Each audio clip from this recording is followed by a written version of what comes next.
Ah oui, dit Skipouli. Aujourd'hui, nous allons parler des légendes de fondation. Rappelez-vous, la fondation de Rome, Romulus, Rémus, l'histoire des vautours, et enfin Romulus vainqueur et Rémus qui est mort.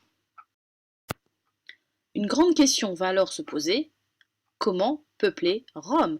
Et oui, je vous rappelle qu'ils ne sont que des hommes. Le tableau que vous avez sous les yeux a été peint en 1637 par Nicolas Poussin. Il s'intitule L'enlèvement des Sabines. Regardons-le de plus près maintenant.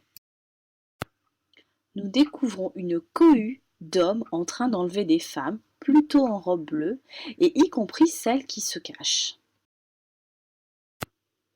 Cet homme à gauche du tableau, en cape rouge, cuirasse dorée et couronne de laurier, monté sur un piédestal, n'est autre que Romulus. C'est lui qui a organisé cette course de chevaux pour enlever des femmes, en particulier les Sabines. Observons maintenant l'arrière-plan du tableau. Ce que vous découvrez là, ces bâtiments, c'est Rome.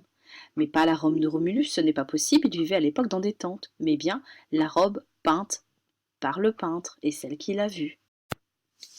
Que va-t-il se passer maintenant que les Sabines ont été enlevées? Eh bien oui, bien sûr, la guerre. Découvrons maintenant un autre tableau de Jacques-Louis David, peint en 1799, et qui s'intitule Les Sabines arrêtant le combat entre les Romains et les Sabins. Le cœur du tableau, ce sont ces trois personnages. À gauche, Tatius, roi des Sabins. Au centre, Ercilie, épouse de Romulus. À droite, Romulus, reconnaissable à son bouclier, qui porte la louve.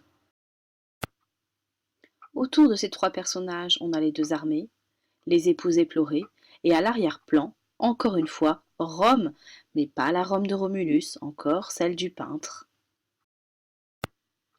Je suis sûre que vous demandez comment tout cela se termine. Eh bien, tout se finit bien. Les Sabines restent mariées aux Romains. Les Romains et les Sabins ne forment plus qu'un seul peuple. Romulus reste roi et sera remplacé, à sa mort, par un Sabin.